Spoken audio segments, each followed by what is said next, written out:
Kulaba bantu abashonile kubalwa kubo amalungu omphakathi kanye nezingane zesikole ezimuke nebhasi elincane izolo zibuye esikoleni eMthatha. Leli bhasi litholakale namhlanje ekseni. Kulo bekunabafundi abayisishiyagalolunye kanye nomshayeli nomsizi wakhe. Izidumbu zabafundi abane esomshayeli nomsizi wakhe zitholakale namhlanje ekseni, kanti ezabanye abafundi azikakatholakali.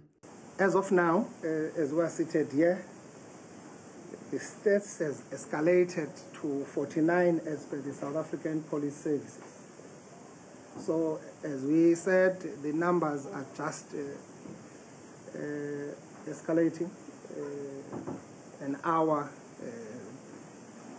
after hour. Umama womunye umfundi obenyamalele uthi usekhululekile njengoba sesitholakele isidumbu sengane yakhe. Eyona nto besifuna afumaneke because hope bengenayo basingamfumana ephila. Simfumene ke ngokungelo. Kubuhlungu kona because besingayilindelanga yonke lento. Kusathungathwa abanye abafundi abanyamalele. Imndeni isanethemba lokuthi bazotholakala. Sikhangela abantwana noba ngokwabani na nangona kamehlo ejonge kwaba bethu biological. Kodwa ke sizamile kakhulu umzekelo andikhange ndikwazi ukusuka kulo mbe nimbona apha kanti ngumuntu endimaziyo okwangumhlobo wam lo siqhubumkhupha njengangoku la mntana. Umphakathi ubambe elikhulu iqhaza ekutholakaleni kwezidumbu zabashonile.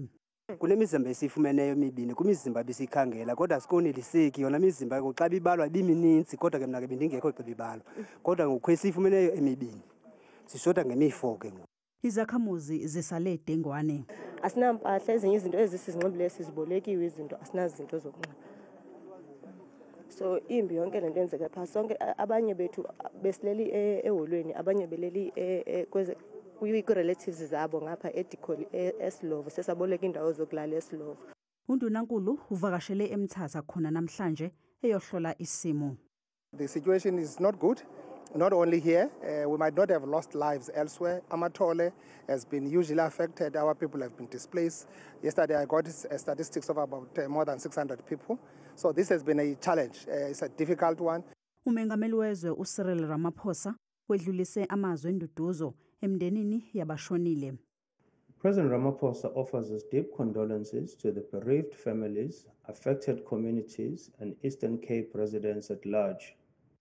These incidents and others that may unfold during winter highlights the need for South Africans to display caution, care and cooperation as the worst impacts of winter weather take effect across the country. Kusaqhubeka ukuthungathwa kwabanye abantu abanyamalele. Abezimo eziphuthumayo basiqaphile isimo.